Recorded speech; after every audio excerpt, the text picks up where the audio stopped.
E nós vamos conversar agora com o diretor técnico do Jazz, Fausto Augusto Júnior. Bom dia, Fausto. Bom dia, Glauco. Bom dia a todos. Fausto, voltou a ser permitido desde sexta-feira o corte de luz por falta de pagamento da conta por consumidores de baixa renda. Esse corte estava suspenso desde abril, quando o país vivia a segunda onda de contaminação da Covid-19. O programa beneficiou cerca de 12 milhões de consumidores, chegou a ser prorrogado uma vez, já que venceria no fim de junho, mas, de acordo com a Agência Nacional de Energia Elétrica, não há ainda previsão de nova prorrogação. Como é que você viu essa medida em meio a essa crise econômica e social que o país vive, Fausto? Bem, Glauco, a gente está vendo mais um capítulo aí de como o atual governo, e nesse caso, inclusive, o próprio Congresso Nacional, vê a questão daqueles que mais precisam. No momento em que a gente ainda não saiu de fato da crise da pandemia, e muito pelo contrário, estamos longe de sair da crise econômica que estamos vivendo, o que a gente vê é que energia, para muita gente, vai ser um grande dilema agora na sua vida. Primeiro porque tem um problema objetivo, né? As pessoas que por algum motivo, e principalmente pelo motivo de não ter renda, atrasaram a sua conta de luz, podem ter sua conta de luz cortada a qualquer momento. Segundo, que nós estamos num momento de alta, né? Vamos lembrar que nós estamos aí na bandeira vermelha 2, as contas estão todas super, né, super reajustadas, elas estão num patamar de custo muito mais alto, e de alguma forma o que a gente está assistindo aí é mais um capítulo do desmonte do que vem acontecendo da rede de proteção. É importante que a gente vá voltando sim à normalidade, quando a pandemia vai se acabando, quando a pandemia vai sendo controlada, mas de alguma forma a gente precisa ter no mínimo um pouco de tato social, um pouco de olhar para as pessoas que mais precisam, num momento tão difícil como esse que nós estamos vivendo hoje. Vamos lembrar aí que a inflação passou da casa do 10%, a maior parte das famílias está com insegurança alimentar. Vamos lembrar que metade da população brasileira tem algum tipo de insegurança alimentar, quase 30 milhões de pessoas estão abaixo da linha da pobreza aí e vivendo realmente a questão da fome, e agora, de repente, a gente vai assistir mais um capítulo de retirada de benefícios ou retirada aí de algum direito, e nesse caso não é nem um direito efetivo, né? É uma questão elementar aí e emergencial. Acredito que essa é uma discussão que precisa ser feita, precisa ser ampliada.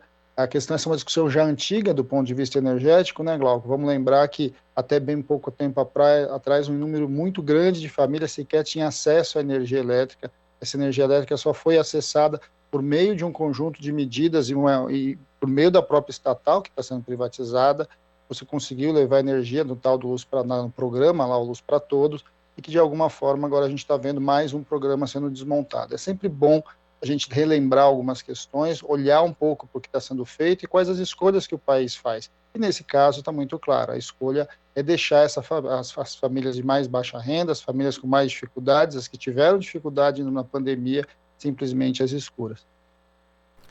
E Fausto, falando dessa questão da inflação, né, a pauta econômica, que não é só econômica, é social, acabou dominando os protestos de sábado contra o presidente Jair Bolsonaro. Ou seja, isso já é parte da realidade das pessoas. E não adianta o governo tentar terceirizar a culpa, já que boa parte da inflação, em especial de preços administrados, decorre das políticas implementadas pela equipe econômica, Fausto.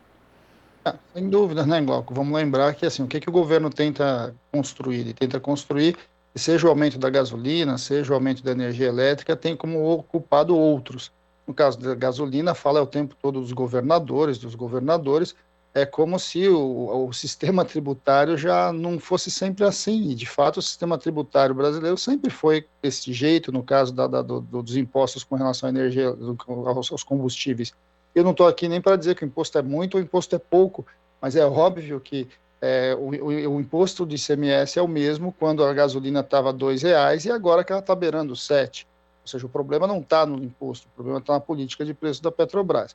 No caso da energia elétrica, a fala toda é a questão da estiagem, né? Ou seja, o Brasil hoje vive uma crise e é óbvio, né? A gente já sabia disso, não é novidade que o Brasil tem momentos e outros momentos em relação à falta de chuva, e como você tem uma matriz energética vinculada à hidrelétrica, é claro que isso vai causar desequilíbrio, mas isso não é uma novidade também, isso o governo já sabia há muito tempo, isso nós já vivemos, não é a primeira vez que se viveu, por isso que você criou, inclusive, o Operador Nacional do Sistema, todo um sistema interligado em que você busca energia em qualquer lugar do país para levar para outro, você recoloca aí questão de termoelétrica, com hidrelétrica, com energia solar, com energia eólica, ou seja, o parque foi se complexizando ao longo das últimas 2 décadas, mas a questão posta é que, de fato, o governo não tem política, né? Não tem política, não tem investimento, simplesmente tudo ficou paralisado nos últimos anos e, de alguma forma, o que a gente está assistindo é pagar o preço de tudo isso. E, novamente, você vai colocar a culpa ali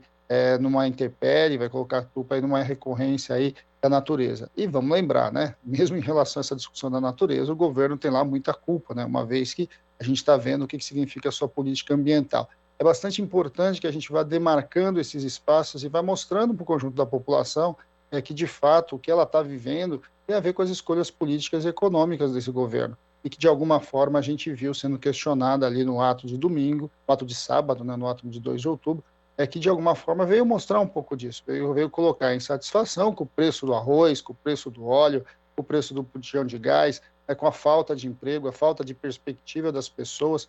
Nós estamos num daqueles momentos, Glauco, que a gente deveria estar aproveitando o nosso bônus demográfico, né? A nossa juventude chegou no mercado de trabalho, está saindo das universidades e está encontrando o que lá fora? Ela está encontrando basicamente desemprego, basicamente falta de perspectiva, falta de uma leitura de futuro e de possibilidades novas.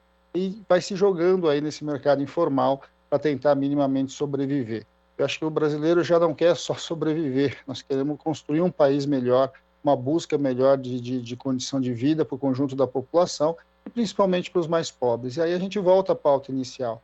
O olhar sobre aqueles que menos têm e olhar sobre a saída da pandemia é algo que precisa ser feito. Não é possível a gente achar que de uma hora para outra tudo vai voltar numa normalidade sem nenhum tipo de apoio. Ou seja, as empresas estão endividadas, as pequenas empresas quebraram, as famílias estão endividadas, as famílias estão com dificuldade de fechar suas contas. Tudo poderia e deveria ter ser feito com mais tranquilidade, com mais negociação, ouvindo o conjunto da população e minimamente construindo saídas, né? Construindo saídas de financiamento, construindo saídas de perdão de dívida, construindo saídas outras que o governo até agora simplesmente não discute. A única coisa que ele consegue discutir são reformas, são reformas, são reformas que, na verdade, são desconstrução e retirada de direitos, como a gente está vendo aí agora na discussão da PEC 32 e tantas outras aí que a gente tem assistido. E Fausto, quando você toca nessa questão do sistema tributário, por conta das últimas notícias, é inevitável lembrar aqui das revelações feitas pelo Pandora Papers, né, mostrando que o ministro da Economia, Paulo Guedes, e também o presidente do Banco Central, Roberto Campos Neto, eles têm contas offshore, ou seja, as contas offshore que às vezes são utilizadas de forma legal para se pagar menos tributos e às vezes de forma ilegal também, como simplesmente forma de sonegação.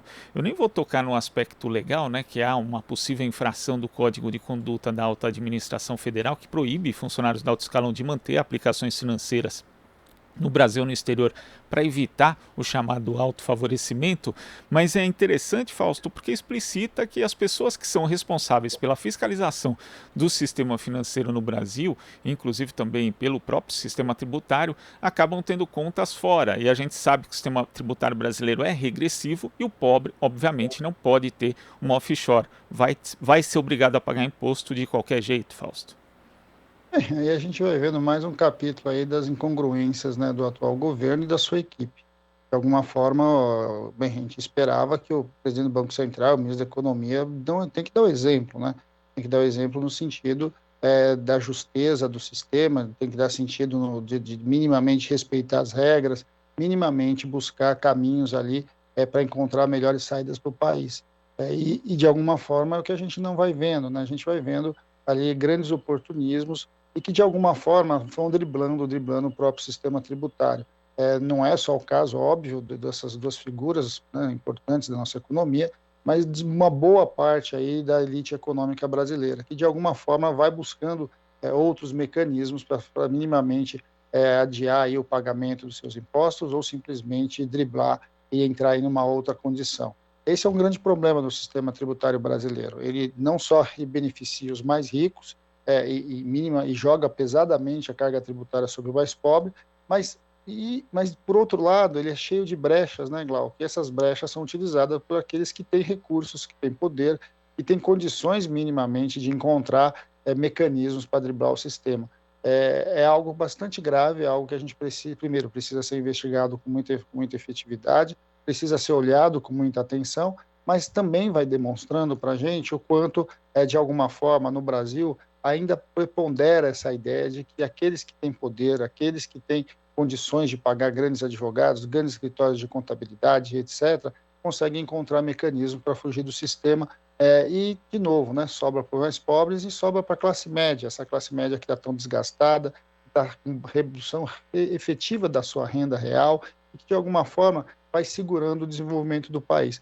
Porque, na verdade, quem coloca dinheiro aqui dentro, Glauco, não é quem está colocando dinheiro lá fora nas suas contas. Quem vai colocar dinheiro aqui dentro são os investidores locais, são aqueles que estão abrindo seu comércio, são aqueles que estão tentando minimamente retornar suas atividades aí com a pandemia, sem nenhum apoio do governo, sem nenhum apoio de fato estatal, que de alguma forma deveria cumprir o seu papel. Vamos olhar só o que está acontecendo na Europa, nos Estados Unidos.